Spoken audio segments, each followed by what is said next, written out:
ఓం శ్రీ గురుభ్యో నమః. ఈరోజు వీడియోలో భగవద్గీతలోని అర్జున విషాద యోగంలోని 2వ శ్లోకం గురించి తెలుసుకుందాం. సంజయువాచ దృష్ట్వా తా పాండవానీకం వ్యూఢం దుర్యోధనస్తదా ఆచార్యాముపసంగమ్య రాజా వచనమబ్రవీత్. సంజయుడు పలుకుతూ ఉన్నాడు.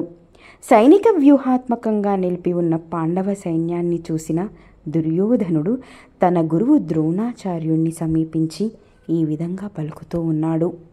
ఇది అండి భగవద్గీతలోని అర్జున విషాద యోగంలోని 2వ శ్లోకం యొక్క భావం గురించి.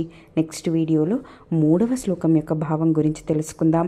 ఈ వీడియో కనుక మీకు నచ్చితే లైక్ చేయండి, షేర్ చేయండి. సునీత యజ్ఞమూర్తి వ్లాగ్ని సబ్స్క్రైబ్ చేసుకోవడం మాత్రం మర్చిపోవద్దు. Thank you.